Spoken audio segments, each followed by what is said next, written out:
This video is going to be about dream journaling, keeping a dream journal. Now, whereas reality checks are there to challenge your mindset, challenge your ability to decipher between the waking world and the dream world, dream journaling and keeping a dream journal sets the intention for it. See, the idea of keeping a journal for some people may sound silly, so I've heard, but the dream journal, the journal in and of itself, is simply a tool. It's the intent behind it that's important.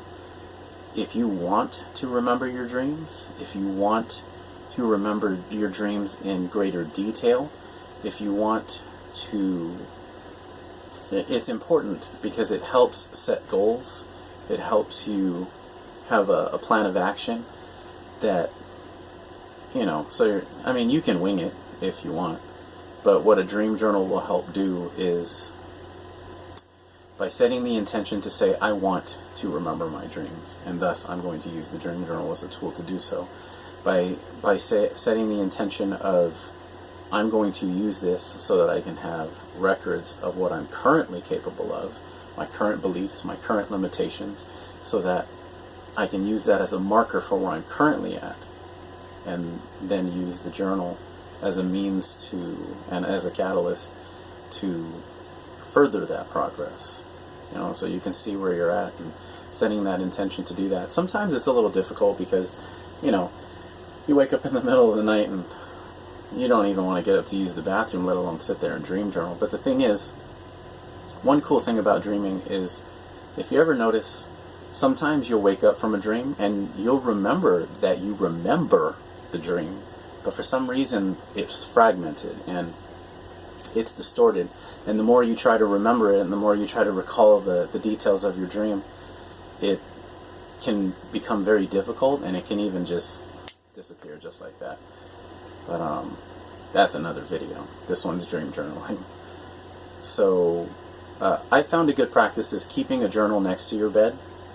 And if you're too tired, if you're like me and you can operate on very minimal sleep, then yeah, have at it. Sit there, dream journal, draw as many pictures and symbols as you can.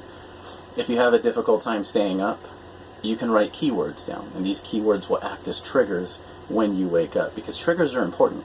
Don't try to remember too many details upon waking. Just ones that stand out. That help. I find that helps a lot too. If you wake up and you're too tired in the middle of the night and you're like, man, I don't want to stay up too much because then I'm not going to be able to fall back to sleep.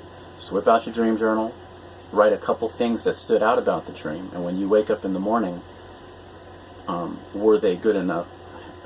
Had they been good enough symbols and ideas or recollections from your dream world?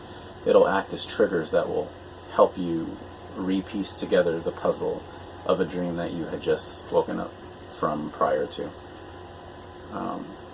You don't have to use words. You can just use pictures. Pictures can help too. It just depends on yourself as an individual, the things that you like to do. Be honest with yourself. What you want, what you don't want.